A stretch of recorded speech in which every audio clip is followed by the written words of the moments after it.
Let's paint a serene watercolor landscape. Start by taping your watercolor paper to a surface. Go ahead and wet down your watercolors with a spray bottle. Mix up a light wash of a blue, a yellow, a pink, and a purple. Now wet your paper and use a wash brush to spread that water evenly across the entire surface. You want to make sure that the water is evenly distributed and the paper is very wet, and you want to give it a little bit of time to soak into the paper. However, you don't want to have any pools or puddles. That would be an indication that you have too much water. That happens. Just go ahead and wipe that up, but make sure that it stays nice and evenly wet. Once your paper is nice and evenly wet, we're going to start by adding in our light washes of color. First, the blue. Add that at the top. Add as much or as little as you want, but we want this to be a light background. So it's going to be a light wash on top of already wet paper, and it'll dry very light in color. Now rinse off your brush. Next, we're going to grab our purple wash and go ahead and start placing the purple wash right next to the blue. You can work your brush into the blue a little bit, but we'll do a little bit more blending here in just a moment. Rinse off your brush. Now grab your pink color. Same thing, we're going to start where the purple ends and add a stripe of pink.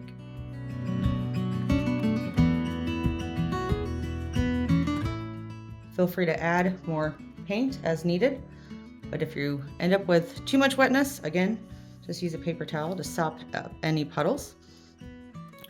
Now that we've got our pink down, go ahead and rinse your brush and grab the yellow. We're going to add this, touching the pink, and take it all the way down to the bottom of our painting.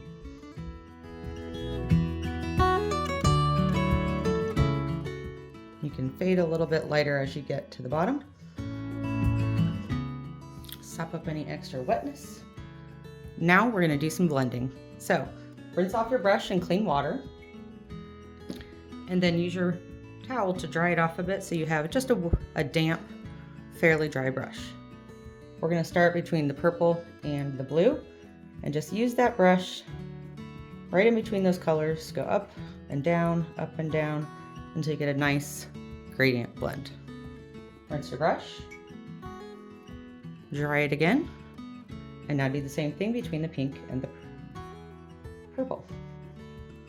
Going back and forth in between each color, trying to get a nice soft blend. You guessed it, we're going to rinse our brush, dry it off, and do the same thing between the pink and the yellow.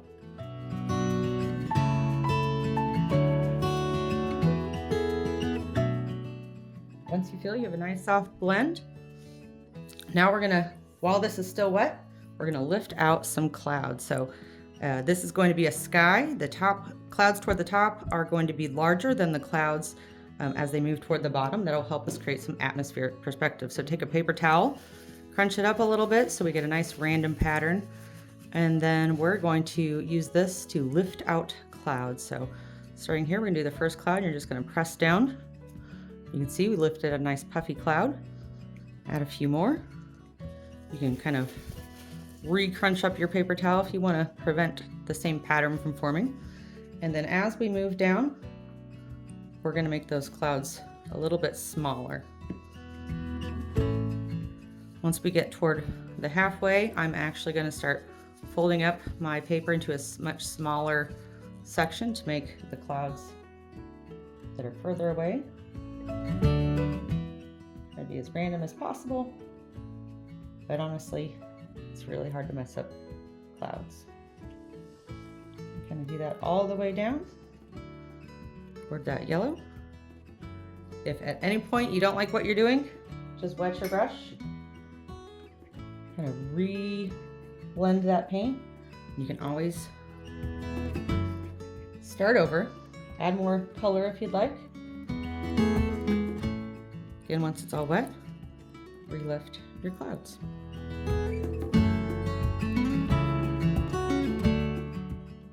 Once you're happy with how that looks. We're going to want this to dry completely before we move on to the next step. Now that our paper is completely dry, we're going to draw some lines to make either our mountains or water, whatever you're feeling with this landscape. So we're going to just make some really smooth lines. Do this lightly so that we won't see it through the watercolor. Move them across your page. You can alternate left, right to have them cross each other,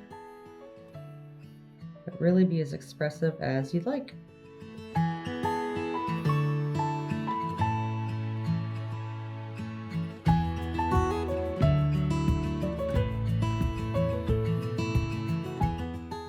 Once I have my lines, I like to lighten it up a little bit with a kneaded eraser. Now we're going to switch to a smaller brush. I've mixed up the same colors as before, although I've made my blue a little bit darker. I also have a dark green and another version of that blue over here. For the next steps, we're going to use clean water and paint or fill in one of these sections with nothing but clean water. Once you have an even distribution of water, we're going to dip into one of our blue colors here. And I'm going to make sure I don't have too much paint on my brush. I can tap it onto a paper towel if necessary, but using the tip of my brush, I'm going to start adding in that paint by just touching the top of the section I just wet with clean water. You can see that that paint is going to start to move.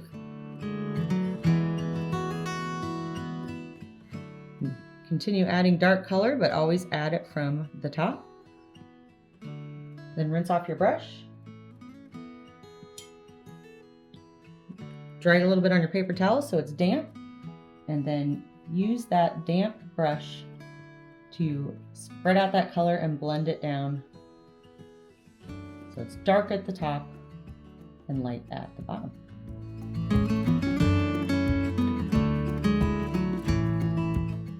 If you want to add more color, always start at the top. Rinse your brush and blend. If you'd like to add a second color on the other side, in this case I'm going to pick up a small amount of yellow and I'm going to touch it while this is still wet onto the bottom side. Rinse my brush, tap it on my paper towel, and then that same blending technique I'm going to use to move this yellow around just a little bit so that we get a nice two-color blend. Now we're going to want to repeat those steps for each section that we have, but we want to make sure that one section is dry before we paint the section next to it. So in this case, I'm going to move down to this section down here. As I move down the page, I'm trying to roughly follow the same order of color I put in the background. So blues at the top, then purples, then pinks, then yellows.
Once everything is dry, go ahead and take off your tape.